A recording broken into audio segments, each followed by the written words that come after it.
Can I ask you, Danny, is that the biggest win of your coaching career? Oh, dear me. No, I mean, I wouldn't say so. It's definitely up there. It's definitely up there. To come to Leeds and win is pretty special. And the way they did it, it always makes it nicer to come back. And but I think this side of they've made me happy on many occasions with some big wins. They've put me through the ringer a couple of times, so I'll give them that. And but yeah, they make coaching quite easy at times. These boys, we all hard the work, and a lot of credit to them.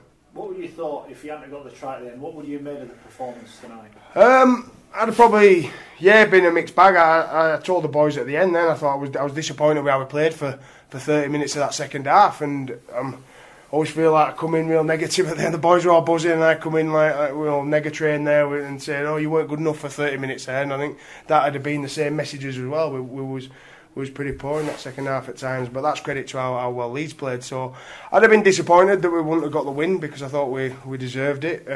But yeah, we got the job done, and the rest is history. And the Eights, obviously been through the Eights twice as a club. How much has that helped you now coming into Super League? I think so. The boys have experienced some big games. They've experienced tight games, playing against Super League opposition. That's why I was a massive fan of the 8 system. It prepared us well for going into the back end of them seasons and playoffs and £1 million games, because we'd come up against quality Super League opposition. You look at the teams we played, like Warrington and Leeds in them 8s, and it is great experience for the boys and exposes them to that Super League level, that next level, and that's what stood them in good stead coming into this season. You know, some lads are still finding their feet and getting there up to that week in, week out of playing quality teams. You know, we've had Saints, Wigan, Leeds, 3 weeks on the bounce, and that's a shock to the system. But the boys keep working hard and raising the game for it, so credit to them. And back-to-back home games to come now. It's a big couple of weeks, isn't it? Yeah, it is. It'll be nice to get back down to Ealing and back home. We just, like I said, we focus on just 1 week at a time, and that's Hull next week. They're playing really well at the minute. They're full of confidence as well, and they're a very strong side. So we've got to enjoy this and then back to work tomorrow. Might there be a sneaky beer on the bus on the way home? No, none at all. No, I don't drink. You questioned your players a little bit last week during that first half performance when the game slipped away. You started with the same 13 tonight. Is that you giving them a chance to put it right, or is that you not having any other options? Yeah, pretty much. I looked at opportunities there for players there to get it right. As I said, we got ourselves back into that game and we were in front. Last 6 minutes, we lost that game. So that's not the starting team. Yeah, no. What was said at the end then? What was the mood like? The guys must be. I didn't say too much. We'll have a look at it. I think it's for the sheds. What I spoke about, not here. It's been clear whenever I've seen your team this year, you've had periods in games where you've been really, really good. Is that the challenge now, turning the 10s, 20, 30 minutes into a full half at a time? Yeah, we certainly do. We've got to recognise those moments and what's needed. I've sort of said it from day one that, again, I'll show them and talk about, what's need to be done and have a look at it. But, you either, say to the players, you get yourself put in this game, there's moments there that find you, and you've got to make sure that you can nail those moments. And we didn't, that last 6 minutes. There wasn't much in that first half. Again, their only try was from a kick where we stopped. They batted it back in there. So other than that, we actually defended our line quite well. 3 tries from last play kicks can take the confidence out, but we just got to, talk about that rest. Don't rest until you get the ball back. We showed some really good resilience on the try line, but those last plays, and as I said, I'll revert back to that 6 minutes. You seem quite shaken. We're used to you being a winner, and you're not used to losing. Is this hurting you personally more than professionally, or? Shaken? What do you mean shaken? Sorry. You seem a little bit rattled. That's just my opinion of it. That's okay. That's your opinion. I'm not rattled. As I always do as a coach, I'll have a look at what was involved in there, and the players need to know. So, nice opinion.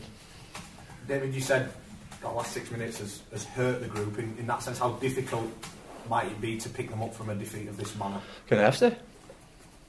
It's a long season, so I don't know. you guys there, but there's going to be no white flag. Let's have a look at the players we've got. Let's look at what they can do. And I've set aside that. So for me, the way I'm in at the moment is just I'm not in a good mood. So I wouldn't say rattled. I'm not in a good mood. London in front at half-time, behind half an hour into the second half. They scored 2 tries in the last 5 minutes. How gutsy, how honest, how impressed were you with them? Yeah, very. Exceptionally good. Stayed in the game. Looked dead and buried with probably 25 minutes gone of that second half, 15 minutes remaining. How many is it going to be for the Rhinos? They went 8 in front. But Danny Ward's men found a way to stay in there and found a way to, with 5 minutes remaining, find a couple of plays and a couple of kicks and compete for them kicks every bit as much as the boss. So, well done to London Broncos. Really well done.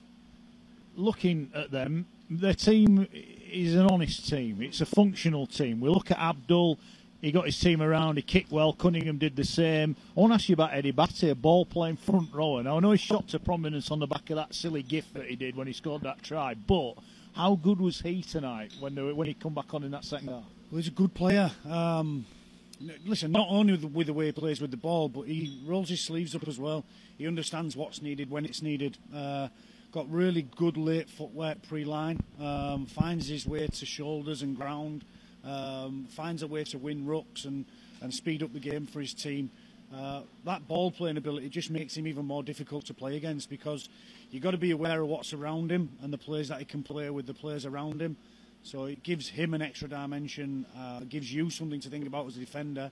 So yeah, I think he's really impressed me, not only this year but in the Championship as well, and but particularly this year. I think when Cunningham went off the field, he stepped up a little bit. There was 8 down on the scoreboard, and we probably saw a little bit more ball play from him than what we probably have in the rest of this year. But yeah, he's becoming a really, really difficult player to handle for the opposition teams against the Broncos. We were lucky enough we're on TalkSport 2 tonight. We're lucky enough to speak to Danny Ward after the game. I don't think he could quite believe it. I don't think he saw it, and he said in the press he didn't quite see it coming. And win like that, that's better than coming in and winning by 10 points. The manner that they've won it, the belief must be going through the roof now. Well, it says everything about the team. I thought there was dead and buried with 25 gone second half. With 15 remaining, for me it was a case of how many. It was could they stick with Leeds because they've gone up a couple of gears. And I mean aggressively up a couple of gears. From A to B, they went forward quicker, more aggressive second half Leeds and got themselves into a deserved lead. And I didn't know whether the Broncos could step up or even stop the rot, stop the momentum.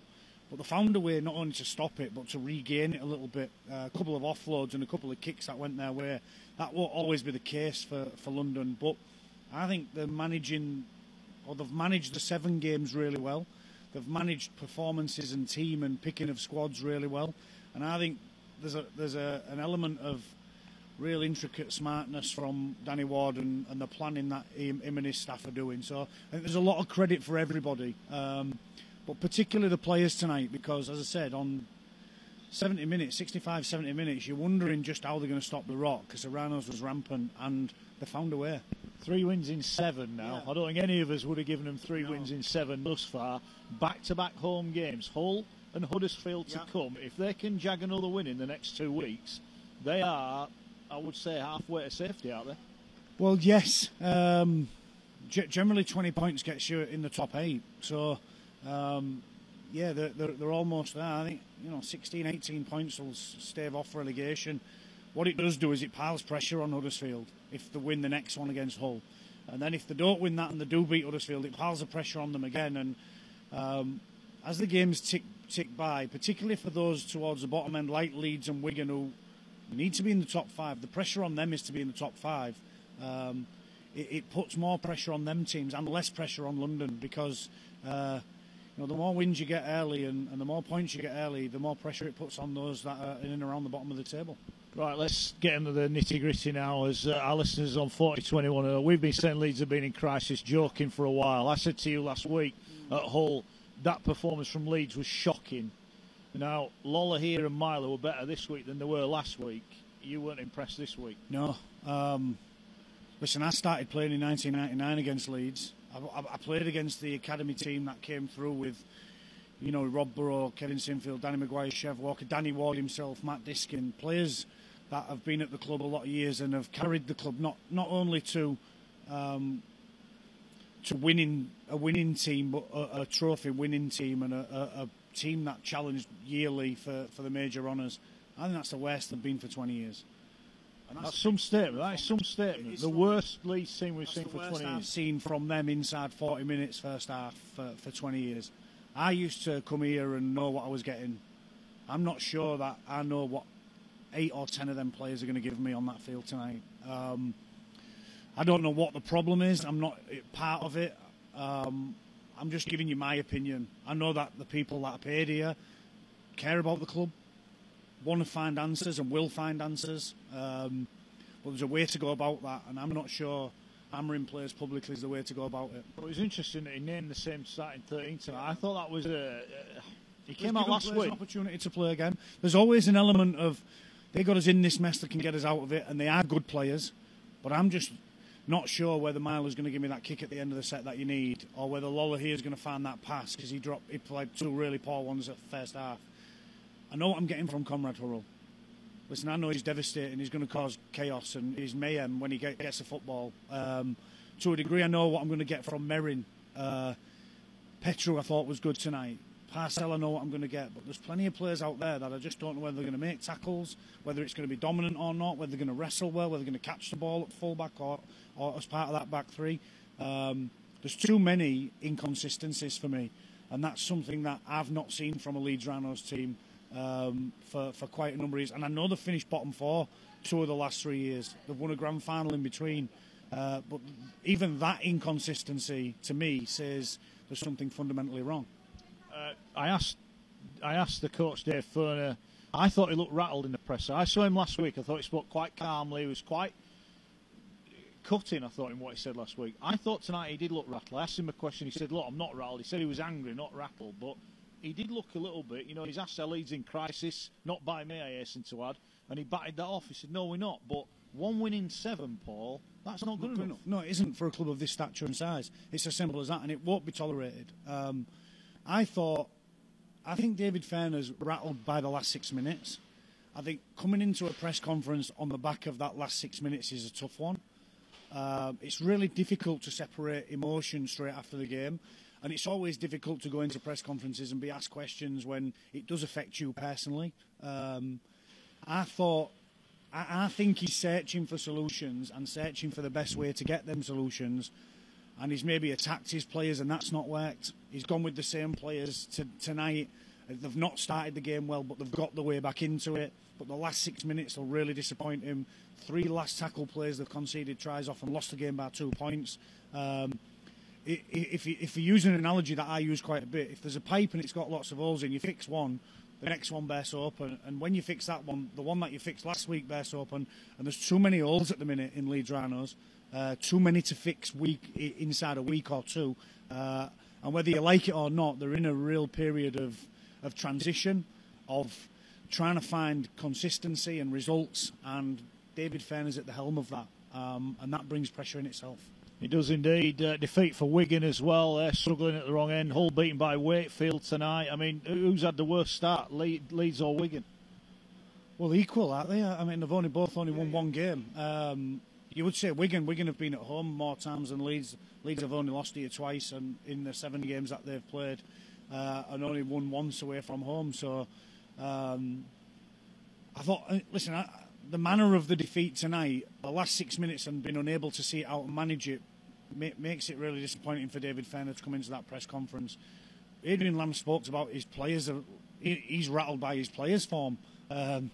George Williams talked to Canberra, and everything's been affected over there at Wigan. And they're 2 very, very successful clubs, like it or not, and it brings pressure.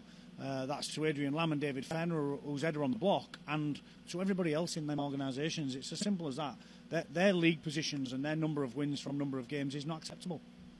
We will see. I can see Richard's chuckling away at the comments. So I'm wondering what the reaction is. I think we know where it's going to be. We will be back Monday night, 6 till 8 on 4020 Live. You know the drill by now. If you want to get in touch, you can do so. And we'll have videos going out of David Furner, the questions that we put to him in the presser, and, of course, Danny Ward, the victorious coach. I think we should end by saying well done to London tonight. Fantastic performance from them. First time they've won here in 8 years. So congratulations to Danny Ward and the Broncos. We'll be back on Monday night, 4020 Live. You know the drill.